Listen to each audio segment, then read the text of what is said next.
and we open up chapter 14 of the Gospel of Mark. The text says, after 2 days, it was the Passover, and the feast of unleavened bread, and the chief priests and the scribes sought how they might take him by trickery and put him to death. But they said, not during the feast, lest there be an uproar of the people.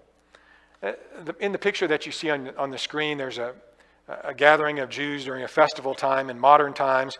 You see thousands of people crowded into this area below what used to be where the temple was, at the western wall.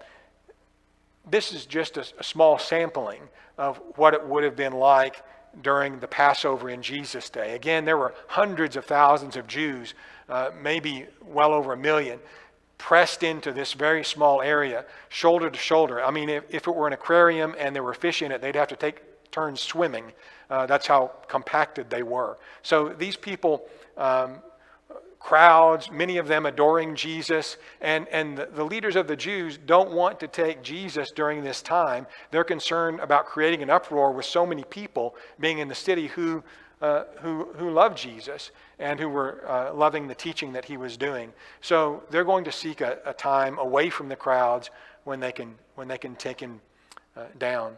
The text also has just told us that, or tells us in verse 3 that Jesus would be in Bethany in the house of Simon the leper. Well, again, Bethany is where he's been staying during this week, where he's been coming into the temple area and teaching and interacting with the leaders of the Jews and others, and then going back out and spending the nights in Bethany. So again, he's at the house of Simon the leper in Bethany, not too far outside the walls of Jerusalem.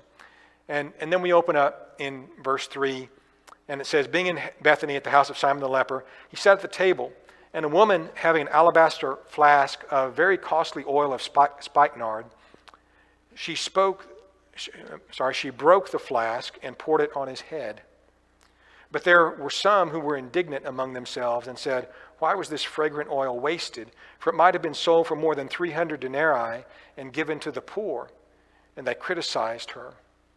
So Jesus is here sitting at table, and this woman comes and anoints him with this flask of very costly oil.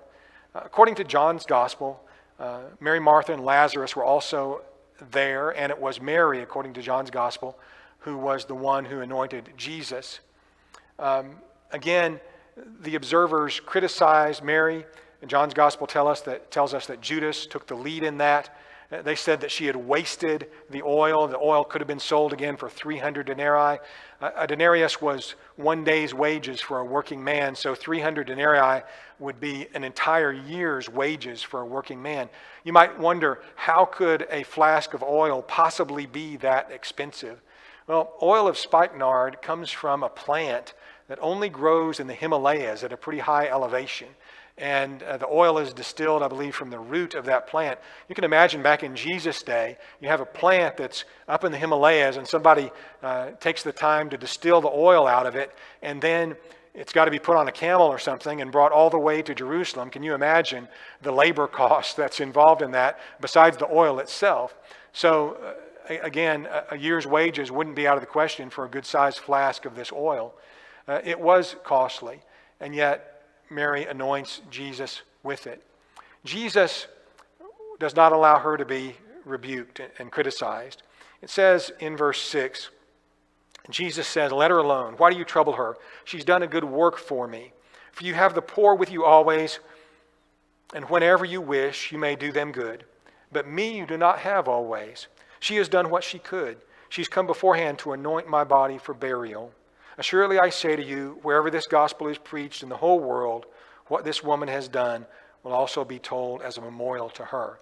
So Jesus' death is impending, just a very few days away. And Jesus has been talking about this. And I'm not sure if Mary knew for sure that he was going to die this week. He'd said it before this time. Whether or not that's the case, Jesus says, she's anointed me for my burial. She's shown love for me in this great way before I'm put in the ground. He says, the poor you have with you always, but you won't always have this opportunity to show this kind of love for me. So you have to appreciate what she did. And in fact, everywhere the gospel is spoken, this great story about her doing this is told. But at this point, we read about the tide really beginning to turn, so to speak. Judas goes to the chief priests to betray Jesus to them. In verse 11, when they heard it, they were glad and promised to give him money, so he sought how he might conveniently betray him. Judas' actions here probably are connected to a couple of things. The priests and the leaders of the Jews had already become very incensed against Jesus and were seeking to kill him already. And then Judas, John's gospel tells us, was a thief. He used to keep the money bag for the disciples and he would take out of it for himself. So he's got a love for money that's working on him. And between those things, and maybe who knows what else was going on in his heart, but he goes and makes a bargain with the leaders of the Jews to betray Jesus. The chief priests were glad, and they promised to give Judas money to betray Jesus. You remember, Jesus had been in the temple a lot those previous days. He'd caused disturbances. He had exposed the Jewish leaders for the hypocrites that they were. And so they didn't like him at all, to say the least, and were very interested in getting him out of the way and squashing his burgeoning popularity among the people.